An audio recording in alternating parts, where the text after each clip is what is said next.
Bueno, vamos a compartir esta presentación que preparé a invitación de la carrera de Geografía.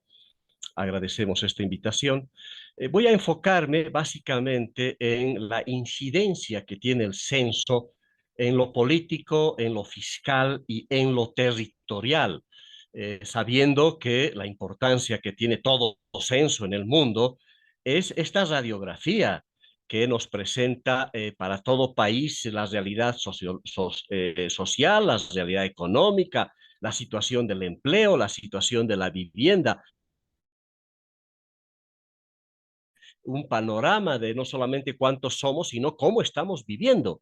Y este dato es fundamental. A partir de eso se generarán políticas públicas. Pero yo no voy a hablar tanto de eso, sino de esta incidencia gravitante que tiene el censo sobre los aspectos políticos, de poder, de elecciones, el aspecto fiscal, de recursos y, por supuesto, quizá el más importante y estratégico para el país, lo territorial. Pero no puedo dejar pasar estas acciones gubernamentales que las puedo denominar de improvisadas y las consecuencias que tiene hoy día este decreto 4540 del presidente Luis Arce Catacora el 21 de julio del 2021. Recordemos que este decreto declaraba prioridad nacional la realización del censo de población y vivienda y establecía como fecha para la realización del empadronamiento el 16 de noviembre de este año. Es decir, ya deberíamos haber estado. Faltaría un mes para la realización del censo. Y bueno, quienes sabemos cómo se hacen los decretos en un gobierno serio, lo que se hace es un decreto, lo defiende un ministro del área, en este caso la exministra de Planificación, que seguramente presentó y defendió este decreto en la reunión de gabinete. Además, ha debido estar fundamentado, ha tenido que estar acompañado con datos del INE para definir y sustentar que se podía hacer el censo el 16 de noviembre de este año. Por tanto, lo que no conocemos son esos respaldos del decreto 4546. No se dijo nada, tampoco nadie preguntó de cómo es que el presidente Luis Arce Catacora y su gabinete aprueban un decreto para establecer la fecha de realización del censo este próximo 16 de noviembre. Algún sustento técnico que deberíamos haber conocido en su oportunidad. Lamentablemente esto no fue así. Sin embargo, recordemos que el 23 de junio de este año, en una interpelación que se le hizo al ministro de Planificación, ya al nuevo ministro, recordemos que la ministra anterior fue reemplazada, tampoco dijeron nada, me imagino que la motivación, la ministra justificaba la realización del censo para este 16 de noviembre, pero fue el nuevo ministro, recién estrenadito, ministro de Planificación, don Sergio Cusicanqui, que comparece ante la Asamblea Legislativa Plurinacional hace poquito, el 23 de junio, estableciendo y ratificando ante los asambleístas y ante el país que el censo se iba a realizar este 16 de noviembre de este año. 20 días después, como todos conocemos, después de esta comparecencia del ministro de Planificación, el gobierno convoca al Consejo Nacional de Autonomías, esta instancia de coordinación donde están varios gobernadores, una representación municipal, como vamos a ver enseguida, disminuida, convoca a este Consejo de Autonomías y del cual salgan sugerencias de postergar esta fecha del censo sin mucho sustento técnico y nos dice que el censo debería realizarse más.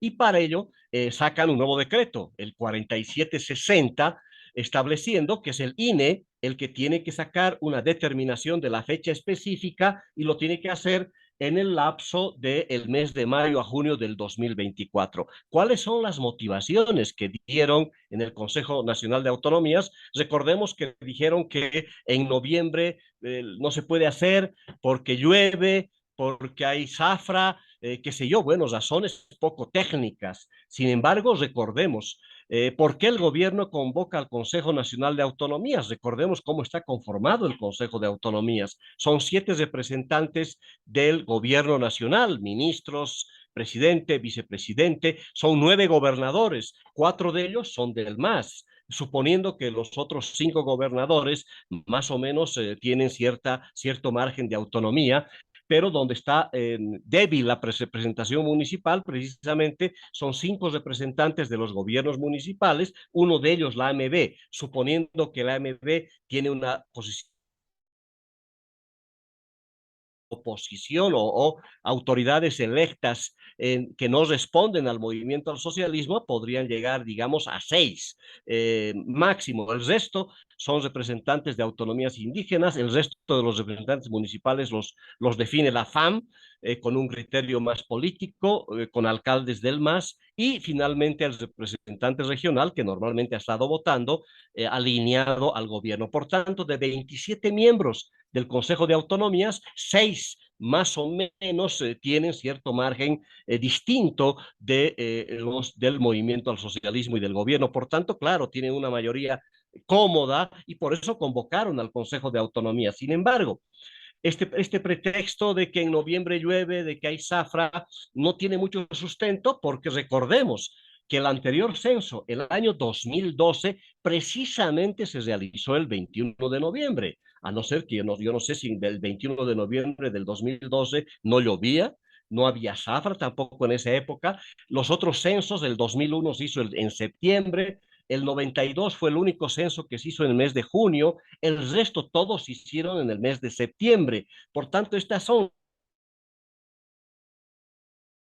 11 anteriores censos que precisamente no justifica estos pretextos que ha tomado el Consejo de Autonomías para sugerir la postergación y este no reconocimiento del gobierno nacional que quizás se equivocaron, que quizás estimaron mal las cifras o recibieron informes distintos, poco certeros del Instituto Nacional de Estadísticas que supuestamente nos obligaron a postergar por más de 2 años la fecha del censo que el gobierno la asumió.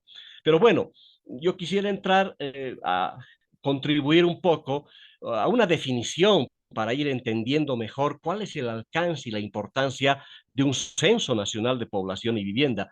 Y quiero recuperar una definición de nuestro ilustre René Pereira Morató, que en paz descanse, un gran geógrafo, un gran sociólogo, que nos dice que el censo de población y vivienda es un procedimiento estadístico que permite la enumeración exhaustiva de la población y las viviendas con el objetivo de generar datos confiables acerca del tamaño, la estructura, el crecimiento, la distribución características económicas, sociales y territoriales para la elaboración de planes de desarrollo nacional y local, así como para la formulación de programas. Nos dice René Pereira, la finalidad principal de un censo de población y vivienda es la planificación del desarrollo local y nacional, sectorial y territorial. Por lo tanto, los datos que arroja deben integrarse a la planificación del desarrollo y a la formulación de proyectos. Esta es la definición. Por eso la importancia gravitante para el futuro del país, conocer a la brevedad posible cuál es la realidad de esa población, de las viviendas, para que a partir de ello se generen nuevas políticas públicas. ¿Cuáles han sido las dificultades que habían el año 2012? Que precisamente don René Pereira Morator en un amplio ensayo habló de que en ese momento el censo fue un fracaso. Yo recomendaría a los personeros del INE, del Gobierno Nacional, que lean este texto que fue publicado el año 2014 para evitar reproducir los mismos 2012 y que no es posible reiterarlos para garantizar precisamente un nuevo censo que se haga de calidad como todos esperamos. Lo que decía René Pereira el 2014 con respecto al censo del 2012 es que el trabajo de campo cartográfico, decía, debe ser riguroso y debe recorrer la totalidad de las unidades territoriales del país, vivienda por vivienda. Si la cartografía actualizada, nos decía René Pereira, es de mala calidad, el año 2012, que prácticamente no se hizo actualización cartográfica. La mayoría del dato cartográfico se tomó del año 2001 y un adecuado proceso de actualización cartográfica, nos dice René, consta en tres etapas: fotografías aéreas, imágenes satelitales, pero sobre todo trabajo de campo, que es lo que el INE ya debió haber estado haciendo desde el año pasado, desde el momento en que se aprueba ese decreto para determinar que este 16 de noviembre debería haber habido el censo. René Pereira nos dice que el 2012 no se realizó un trabajo de campo exhaustivo. Por lo tanto, la cartografía usada para el censo 2012 fue obtenida fundamentalmente de fuentes secundarias. La actualización cartográfica, nos dice René, es un relevamiento de todas las viviendas existentes en el país y eso permite planificar cuántas boletas censales se debe responsabilizar a los empadronadores el día del operativo censal. Por tanto, es fundamental este trabajo de campo, tener claridad de cuántas boletas censales finalmente se va a dar a estos empadronadores, que es el otro factor crítico en un censo. Los empadronadores tienen que ser suficientemente capacitados para lograr el éxito. Esto es lo que más nos preocupa, la actualización cartográfica, que ojalá realmente el INE, con las experiencias de 2012, las esté corrigiendo y tengamos este levantamiento cartográfico, esta actualización cartográfica, como exige todo censo serio en el país. Pasemos a qué tipo de incidencia política tiene el censo y qué preocupa, por supuesto, a muchas regiones. Recordemos que en la Constitución, en el artículo 146, se establece la composición de la Cámara de Diputados de la Asamblea Legislativa Plurinacional. Son 130 miembros, esta es la gran dificultad de la Constitución, que ha puesto un techo de 130 miembros, no pueden ser más ni menos.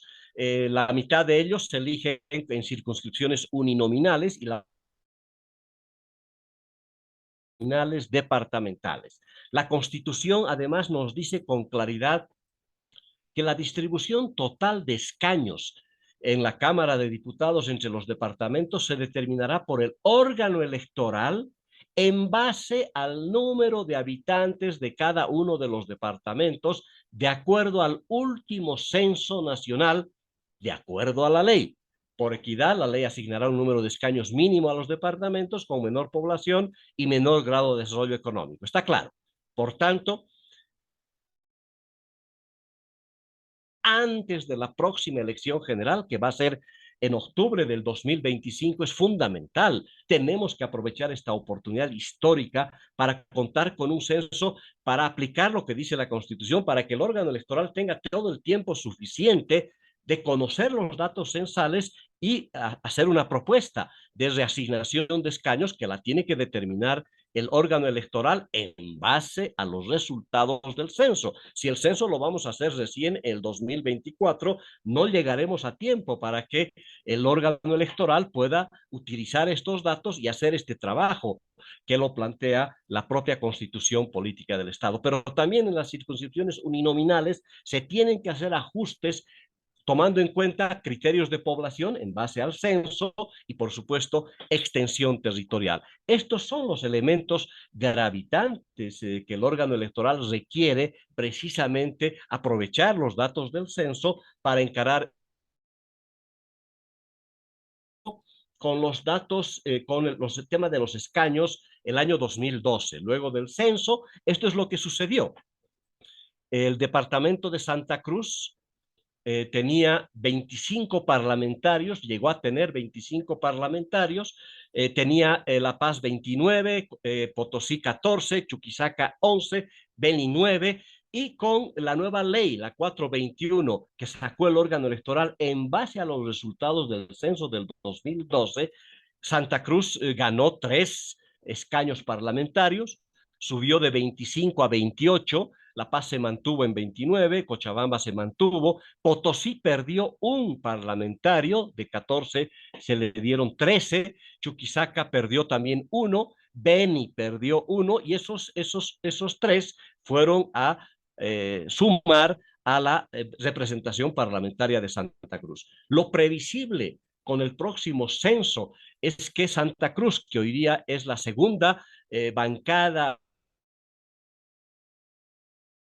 diputados. De los 130 diputados, Santa Cruz hoy día tiene 28, La Paz tiene 29, todavía La Paz tiene un parlamentario por encima, pero con los nuevos censos, la proyección de la población, es probable que Santa Cruz históricamente pase a ser el departamento con más representación en la Cámara de Diputados, y es posible que estas cifras se inviertan y Santa Cruz sea el departamento con mayor representación en la Cámara de Diputados. Por eso la importancia y por eso también, por supuesto, la preocupación especialmente en Santa Cruz y el interés que tienen especialmente en Santa Cruz, que se tengan los resultados del censo antes de las próximas elecciones generales. Y la única manera de contar con estos datos censales antes de las próximas elecciones es que el censo se realice el año 2023, el próximo año, aunque sea a fines del próximo año, no importa, pero hay que garantizar,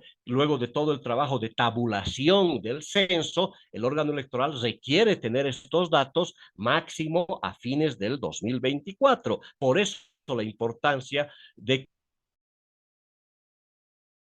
próximo año. Veamos qué pasa con las proyecciones de población que el INE ha estado sacando este último tiempo. Voy a recabar la proyección de población para este año, para el año 2022. Seguramente el nuevo censo a realizarse, ojalá realmente a fines del próximo año, me imagino que va a ratificar estas tendencias en el crecimiento poblacional de algunos departamentos. Veamos lo que pasaría en teoría con el nuevo censo, tomando en cuenta las proyecciones de este año. El departamento de Santa Cruz pasaría a ser el departamento con mayor peso demográfico. Con el censo 2012, el peso demográfico de Santa Cruz era 26%, era el segundo departamento más poblado. Todavía La Paz mantenía una ligero margen superior, era 27% el peso poblacional, 2.700.000 La Paz, Santa Cruz 2.600.000. Para este año, Santa Cruz pasaría al primer lugar del ser el departamento más poblado, subiría más o menos a 3.400.000 habitantes.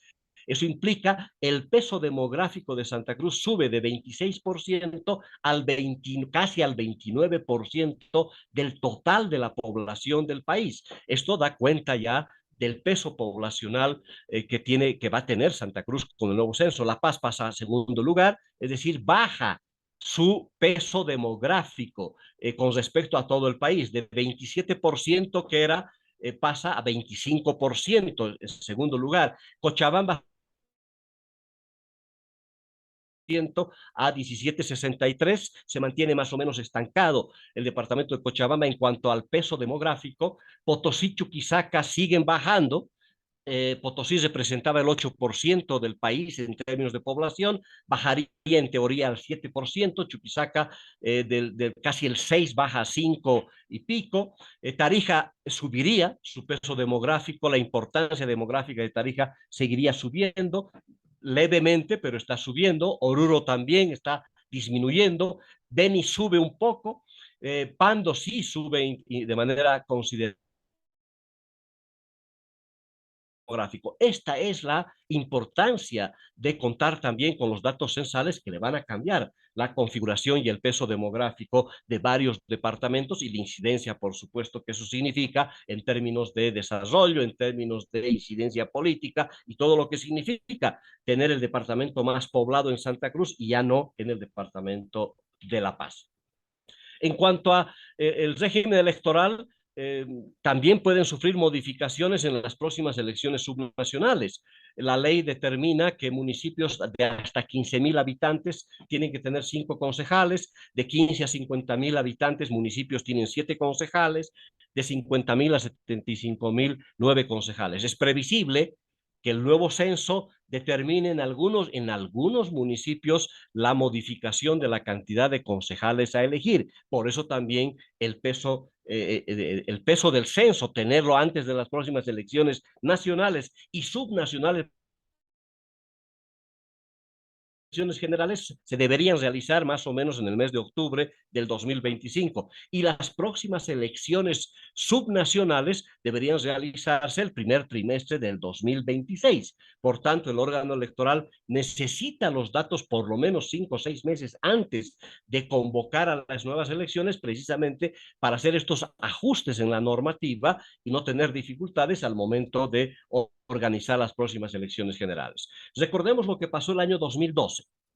Se realizó el censo en esa época, en noviembre del 2012. Sin embargo, los datos oficiales completos del censo se conocieron recién el 30 de junio del 2014, es decir, 1 año y 7 meses después. No es posible, con el avance de la tecnología, con todo lo que hoy día nos trae la tecnología especialmente, no es posible que se mantengan estos plazos. Definitivamente, si estos plazos se mantienen, si el censo además es del año el gobierno, pues los resultados oficiales del censo se conocerán recién el año 2026 y habremos perdido la gran oportunidad de tener los datos del censo antes de la realización de las próximas elecciones nacionales. Pero adicionalmente, tener este resultado del censo antes de las próximas elecciones nos va a permitir a todos tener la tranquilidad y cotejar el dato censal con el padrón electoral para que nadie nos cuente que el padrón ha crecido de manera artificial o no en algún municipio, en algún departamento, porque vamos a tener fresquito los datos censales y pues no se pueden inventar electores, no puede aparecer mayor en edad de votar en algún municipio, en alguna comunidad, cuando el dato censal te dice que son 1.000 personas en edad de votar y no pueden aparecer pues 1.200 o 1.500. Esto es lo importante. Vamos a tener el dato censal antes de las próximas elecciones para cotejar y para que se transparente finalmente ese padrón electoral y no tengamos sorpresas, como aparentemente han sucedido en las anteriores elecciones generales. Pasemos a la incidencia fiscal de la importancia del censo en materia fiscal, es decir, en materia de recursos financieros que se tienen que transferir especialmente a los gobiernos municipales, a las vemos que las universidades también reciben recursos del Estado en función de la población. Lo propio las gobernaciones con el impuesto especial a los hidrocarburos, una parte de eso se reparte también por población, pero especialmente quiero referirme al dato de los recursos de la coparticipación tributaria que reciben todos los gobiernos municipales automáticamente en función del dato del censo anterior. ¿Qué es lo que pasa con estos recursos? El estudio que hice, el análisis que hice fue ajustando la población al año 2022 con la proyección de población que nos la podemos ver en la página web del INE, del Instituto de Estadísticas. El año 2022, este año, las 10 ciudades capitales, para concentrarnos en las ciudades capitales más el alto, los 10 ciudades capitales más el alto recibieron más de 3.200 millones de coparticipación. Estos son la cantidad de recursos que se les transfiere a los municipios, ciudades, capitales y a todos los municipios en base al dato del censo 2012. Si hay un rezago, se está utilizando un dato del censo del 2012, pero bueno, la torta era de 6.700 millones de bolivianos que se distribuyeron en los 339 municipios. 47% de estos recursos se transfieren a las 10 ciudades capitales más el alto. Voy a poner nada más el ejemplo de Santa Cruz, porque precisamente Santa Cruz parece no preocuparle mucho de que el censo se haga lo más pronto posible porque es el municipio que va a recibir mucha mayor cantidad de recursos precisamente de coparticipación tributaria. Veamos lo que pasa con la ciudad de Santa Cruz. Este año recibió o está presupuestado que va a recibir 980 millones de bolivianos en base al censo 2012. Si el censo ya se hubiera realizado este año, ya el municipio de Santa Cruz recibiría aproximadamente algo así como 100 millones adicionales, solo considerando el nuevo dato de población, sin considerar los recursos de coparticipación tributaria son de los 7 impuestos de recaudación nacional más importantes que normalmente van creciendo. No estoy tomando en cuenta aquello, estoy pensando en como si no subirían estos recursos que normalmente van creciendo, pero manteniendo la misma cantidad de recaudación. La ciudad de Santa Cruz de la Sierra debería recibir 100 millones adicionales cada año, por lo menos, nada más haciendo este cálculo con el nuevo censo. Ya se imaginarán, si el censo se sigue postergando, la ciudad de Santa Cruz perdería 100 millones de bolivianos nada más por este ejercicio cada año. Si se sigue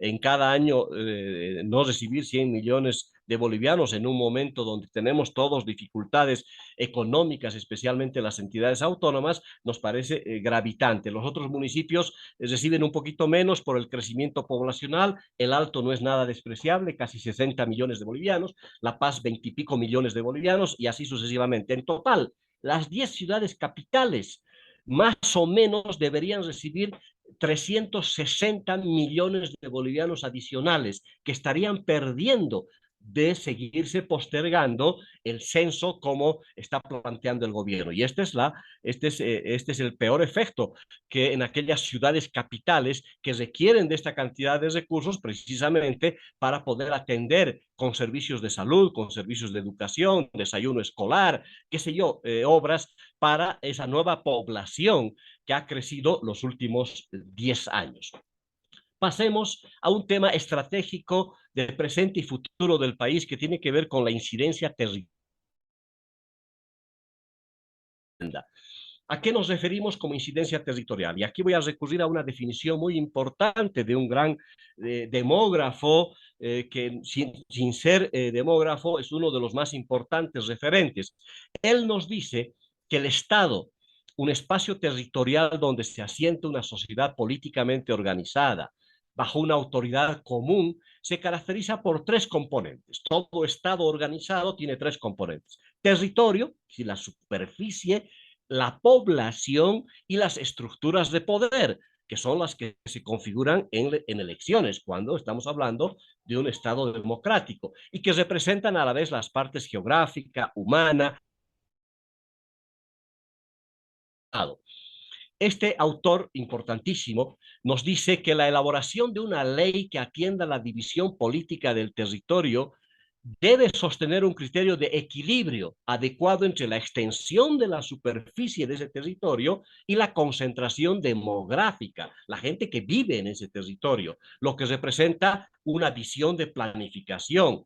Pero cuando, dice, evaluando lo que ha pasado en el país los últimos años, en materia de división político-administrativa, nos dice que cuando una grosera deficiencia cognitiva sobre el espacio nacional se hace presente, se desarrollan y dictan disposiciones que conducen o que han conducido a generar en el país un marcado desequilibrio territorial y poblacional. Es decir, este autor devela que se han creado provincias, municipios al calor de la cuenta estos equilibrios que tiene que haber entre superficie, entre territorio y población especialmente. Por ello, nos plantea que el desequilibrio territorial, que junto al desequilibrio poblacional impiden el desarrollo sostenible, ha sido producto de que los legisladores, en un significativo número de casos durante los últimos años, décadas, en el país, no han tomado en cuenta la dimensión exagerada de un territorio que aleja, nos dice, la eficiencia administrativa por el impedimento de atender las necesidades regionales, es decir, hay territorios muy grandes, con poca población, en tanto que la miniaturización cantonal genera una administración costosa. Esto nos dice don Rolando Costa Arduz, a quien recomiendo leer. Los geógrafos deberían tener como un gran referente, los demógrafos también. En su libro El mito del ordenamiento territorial, recordemos que sacó 2 tomos, los recomiendo leer los 2 tomos. El primero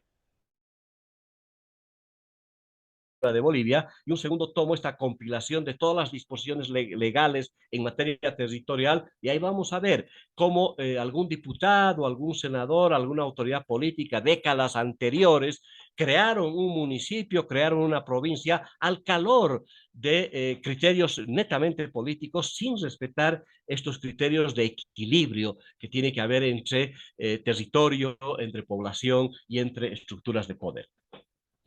Esto es lo que está sucediendo en el país, considerando esos conceptos que nos transfiere don Rolando Costa. Veamos qué es lo que pasa en el país con un dato de población que lo hice hace 2 años, este análisis con los datos de población proyectados al año 2020. ¿Qué es lo que pasaba? Que más o menos es lo que está hoy día sucediendo.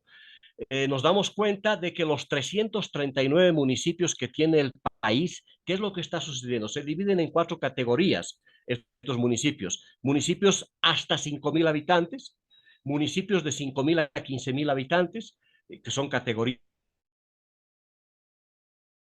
municipios de 15.000 a 50.000 habitantes, y la última categoría, la categoría D, son municipios mayores a 50.000 habitantes. Con esta categorización, 61 municipios estarían hoy día catalogados como categoría A, menos de 5.000 habitantes. Hay municipios de 300 habitantes, 340, 400, como Nazara de Pacajes, por ejemplo, en el departamento de La Paz.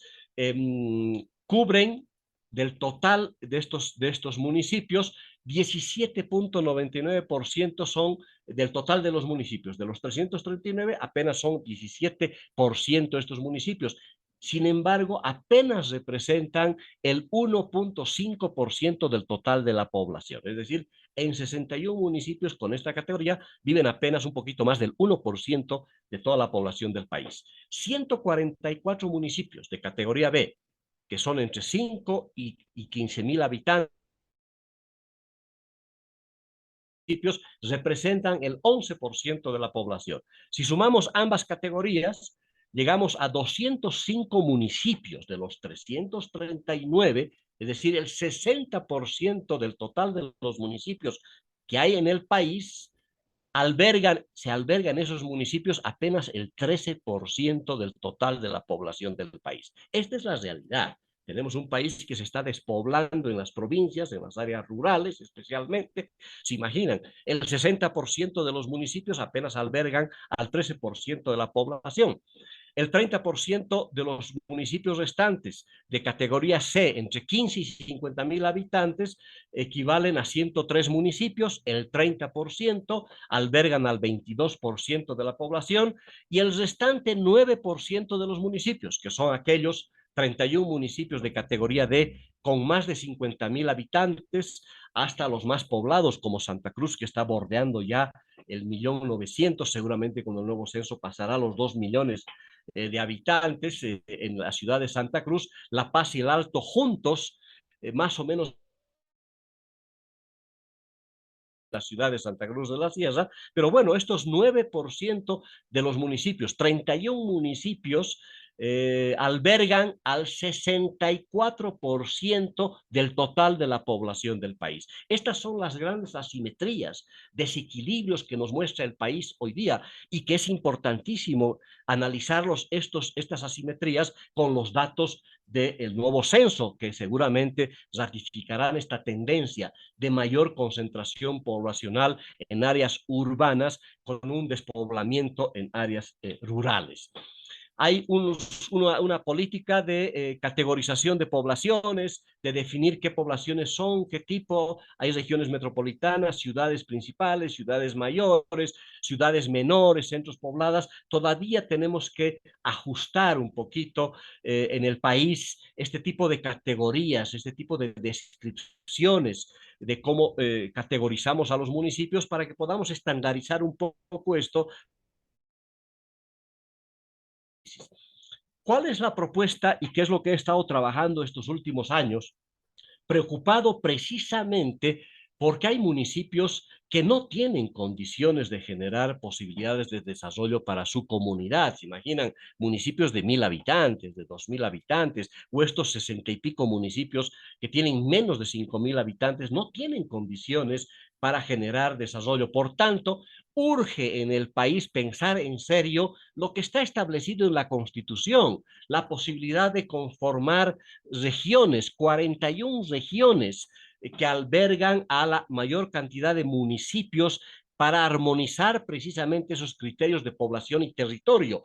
Por ejemplo, en el caso de Chuquisaca, son 4 regiones, el Chaco, Centro, los Intis, Norte, La Paz, tenemos 7 regiones del Altiplano Norte, que son más o menos 22 municipios, son los municipios alrededor del lago Titicaca, el Altiplano Sur, que son municipios más pobres en el caso de La Paz, la Amazonía, el norte amazónico de La Paz, fundamental, lo conforman una buena cantidad de municipios, más de 10 municipios, la región metropolitana, que es donde está concentrada la población, lo vamos a ver enseguida en los 8 municipios que conforman la región metropolitana. En el departamento de La Paz tenemos también valles, tanto norte como valles sur y finalmente la región de los Yungas. Son 7 regiones claramente diferenciadas por vocaciones agroecológicas, por vocaciones productivas, donde las gobernación, el gobierno departamental, los 22 municipios del Altiplano Norte, más el gobierno nacional, tienen que concertar políticas públicas para generar proyectos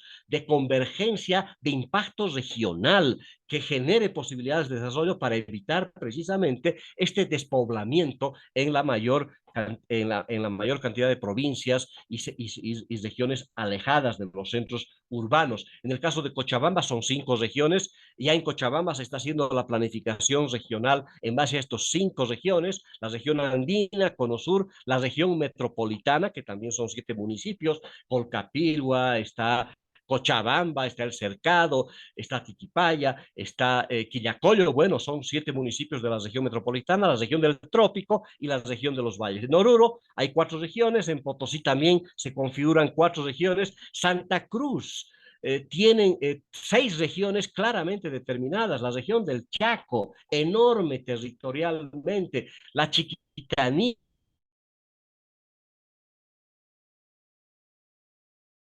especialmente en torno a la ciudad de Santa Cruz de la Sierra, todo lo que significa Guarnes, Montero, ese crecimiento urbano. Vamos a ver enseguida la cualidad de las regiones metropolitanas, el norte de Guarayos, el norte integrado, los valles cruceños. Estas son las regiones. Todos los municipios que son parte de cada una de estas regiones es la gobernación donde tiene que generar mecanismos de gobernanza, mecanismos de articulación, de coordinación para priorizar proyectos de realmente generen impacto para hacer que haya mejores condiciones de vida y la gente pueda retornar a sus lugares o definitivamente frenar estas emigraciones que porque no hay condiciones de vida, no hay actividad económica, pues la gente se va a las ciudades, especialmente ciudades intermedias y a las ciudades capitales del departamento y a las áreas metropolitanas.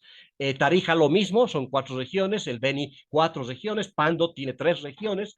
En total he identificado 41 regiones en el país, entre ellas las 3 regiones metropolitanas. ¿De qué se trata? Está establecida en la Constitución, está establecida en la ley del sistema de planificación integral del Estado, donde se habla precisamente de la configuración, conformación de regiones metropolitanas, regiones de esta naturaleza en torno a ciudades capitales, ciudades intermedias y regiones metropolitanas. La idea es la concurrencia efectiva de la inversión pública nacional, departamental y municipal en alianzas público-privadas también, para atraer inversiones a cada una de estas 41 regiones del país. Llevemos el desarrollo también a las regiones que están con menos dificultades. Y por supuesto, en estas mancomunidades regionales, donde participa la gobernación que conduce la planificación departamental y donde están también el gobierno nacional, los diferentes ministerios, para atender políticas sectoriales, estas mancomunidades regionales podrían servir también para la delimitación de circunscripciones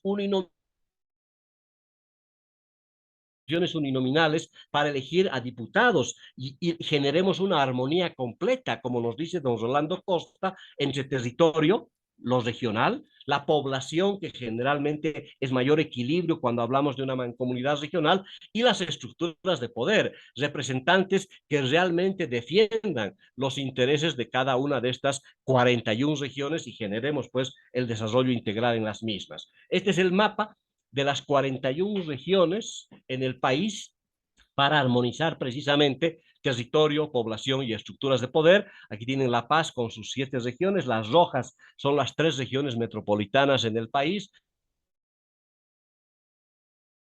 con sus vigorosas regiones también, el Chaco, la Chiquitanía, el norte de Guarayos, el norte integrado, la propia región metropolitana, Tarija, Chuquisaca, bueno, todos los departamentos. Está establecido esto en la norma. Lo que pasa es que no hay voluntad política, tanto de alcaldes, de gobernadores, del gobierno nacional, de generar mejores condiciones de planificación hacia adelante con el nuevo censo. Vamos a ver la necesidad imperiosa de generar condiciones para una mejor gestión y planificación territorial del país. Esta es la incidencia de un nuevo censo de nuestro país.